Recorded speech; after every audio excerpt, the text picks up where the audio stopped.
Happening now, the State Fair is gearing up for its first full weekend. Lots of food, rides, and fun awaits thousands of you. And with it being such a huge event, we wanted to see how police plan on keeping you and your family safe. News 13's David Romero is live at the State Fairgrounds with more. And good morning, David. I understand that the state police are going to be beefing things up over there. That's exactly right, Elizabeth, and good morning to you. And now state police tell us that their patrols are going to be business as usual, but they are bringing in other help in regards to officers from around the state to keep an eye on things around here. Now, while the span of the fair has been shortened by a few days, police say that won't stop their efforts to keep an eye out for anyone wanting to cause trouble. Now, state police tell us that they brought in about 30 state police officers from around the state to man the annual fair. They will work about 8 to 10-hour days while the fair is going on, and Albuquerque police tell us they are also out here as well. They will continue their monitoring of the perimeter outside the fairgrounds. Now, when it comes to safety, you've probably seen the spots that we have here running on Channel 13 and on Channel 2 saying that you want to make sure you keep an eye on the little ones. That's where Tag Your Tots comes into play. Now, the place you can get that done is over here. You can get an ID bracelet for them. This is along Main Street. Over my shoulder, you can see that souvenir stand.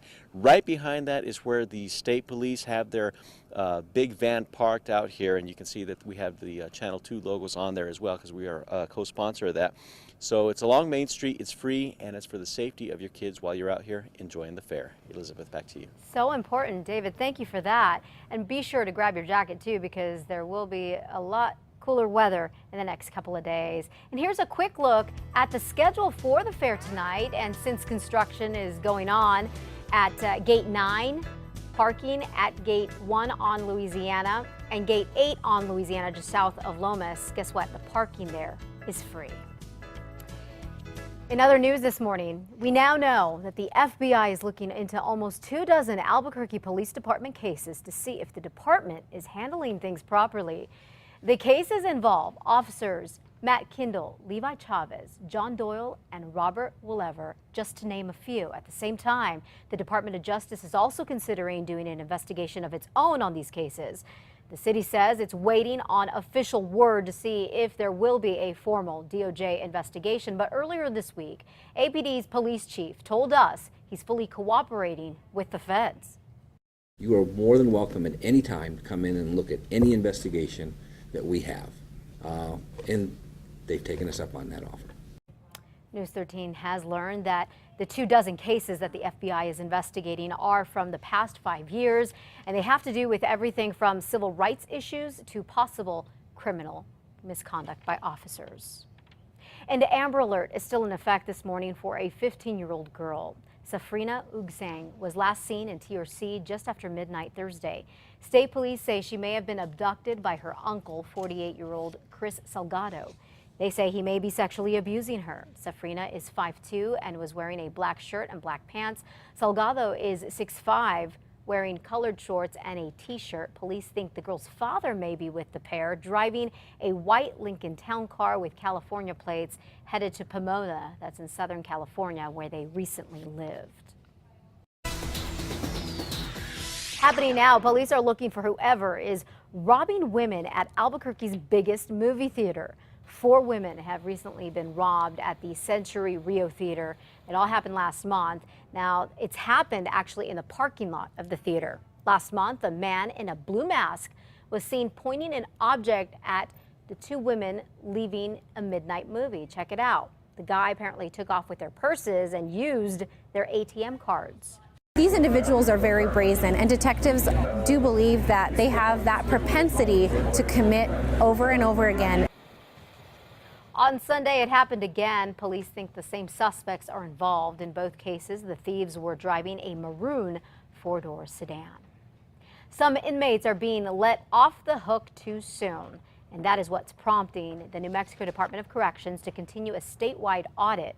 It's pushing for a change after several inmates were released by mistake. Just last month, one of those inmates was 32-year-old Christopher Blaitner of Albuquerque. He's accused of a homicide in 2007 where he shot at police during a standoff. Official records show that he should have stayed in prison for longer. And New Mexico isn't the only state currently under fire this morning. Wyoming, Indiana, and California are too. No word yet on what will happen to those inmates mistakenly released. And with this prison audit underway, the State Corrections Secretary Greg McIntyre says that he plans to ask lawmakers for help in keeping track of inmate records. Many inmate records are on paper, and the Corrections Secretary wants to ask the legislature for money to computerize them. He'll also ask the state to simplify the way good time is calculated to avoid mistakes. A fugitive is expected to face a judge today after fleeing from police and forcing an Albuquerque school to go on lockdown. It happened yesterday. Cops say Rudy Rodriguez was wanted for aggravated assault with a deadly weapon when an officer tried to pull him over. The sheriff's helicopter quickly spotted him. Rodriguez ditched his car about a block away from Bandelier Elementary School. Police managed to get him into custody with the help of a canine. This year's Old Man Gloom sure caused a lot of controversy and continues to cause some controversy. It has Santa Fe city leaders wanting to meet with the event's organizers. People are complaining about the higher ticket prices, stroller restrictions, and the length of the program itself. People say the once family-friendly event is not so friendly anymore. More than 600 people have signed a petition pleading for a change. The mayor and city councilors say they will talk with Zozobra organizers and hope to plan for a better event next year. We'll keep you posted on that. New businesses are about to open up in a popular part of Albuquerque. North Face is opening its doors in ABQ Uptown today. The store is located where Borders used to be, and eventually J. Crew will open up next door. Another new business, Lush Cosmetics, will open tomorrow. Also, construction has begun on the new Target and BJ's restaurant